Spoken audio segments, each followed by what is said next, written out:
You know that feeling, right? When you're not at the beginning of something and you're not at the end, but you're just in that messy, uncertain middle.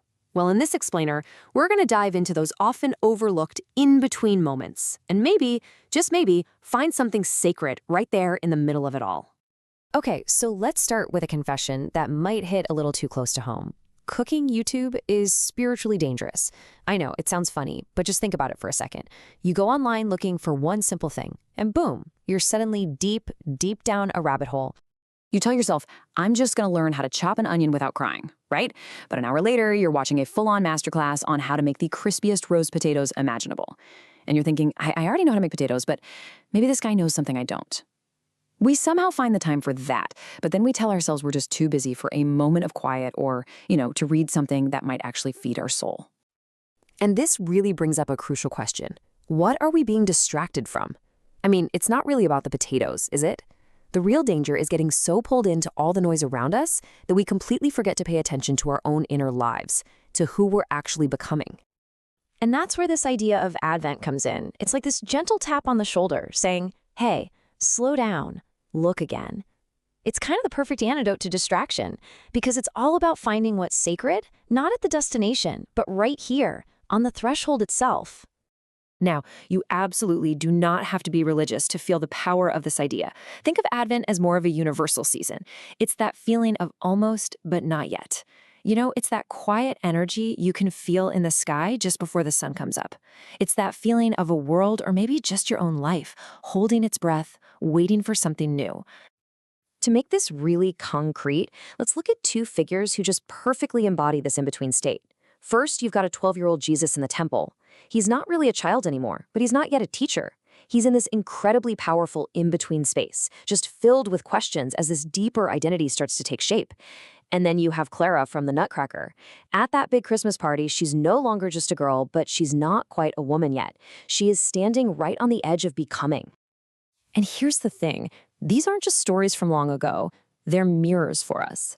Because just like Jesus, and just like Clara, we are also living on a threshold, constantly being shaped into whatever is next, even when we have no idea what the final picture is going to look like. And this isn't some abstract concept.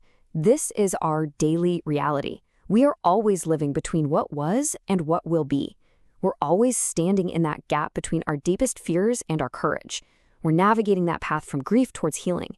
We are constantly, every single day, moving between the person we have been and the person we are becoming. So this offers a really powerful reframe. I mean, that feeling of being unfinished or in between can be super uncomfortable, right? But what if that exact space, that threshold, is where the most profound, most amazing transformation happens? What if it's actually the workshop of the soul? Okay, so if we accept that, how does it change things? Well, this perspective can fundamentally alter how we see the unfinished story in other people, and maybe just as importantly, in ourselves. Let's think back to Jesus' parents, Mary and Joseph. When they finally found him in the temple, they were terrified, they were confused, they were seeing him through just one lens, our boy. Now, they loved him, of course, but they completely missed the profound awakening that was happening right in front of their eyes. And we do this all the time. We see only a tiny fraction of someone's full story. We look at someone, and immediately our brain starts to categorize. First thing we see is their age. Then we see their role: mother, boss, student, retiree. And then we see their reputation, what we've heard about them. We create a label, and we just stick it on. And here is the powerful truth that just shatters those labels. No one here is just anything. That teenager who seems completely uninterested, they might be carrying the deepest questions. That quiet colleague at work, they might hold incredible wisdom. Every single person carries an entire world inside of them, a story that is absolutely still being written. So how do we even begin to see beyond the labels? Well, here's a beautifully simple tool. A quiet internal intention. Just help me see more. Help me see more than the role, more than the reputation, more than my first impression. It's a simple, powerful way to open ourselves up to the depth in other people. All right, now let's turn that same lens of grace on ourselves, because so many of us have put labels on our own stories, haven't we? We've decided, oh, I'm too old, or I missed my chance, or my story is pretty much finished. But the spirit of this in-between season whispers a profound truth to us. You are not finished yet. There is still so much possibility in you. This all sounds really inspiring, but how do we actually live this way? Let's break it down into 3 quiet, practical invitations for how to actually inhabit this sacred in-between space in our day-to-day lives. Let's go back to the Nutcracker for a second.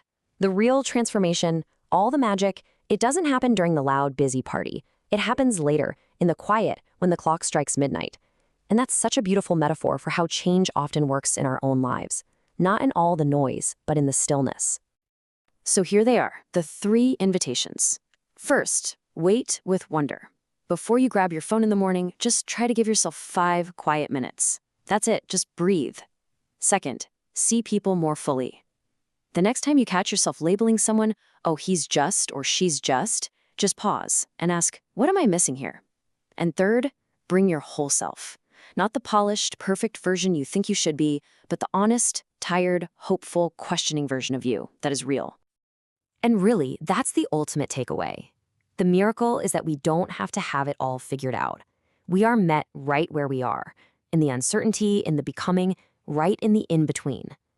And it's in that very place that we are reminded, quietly but surely, that no matter how long the night feels, dawn is always coming.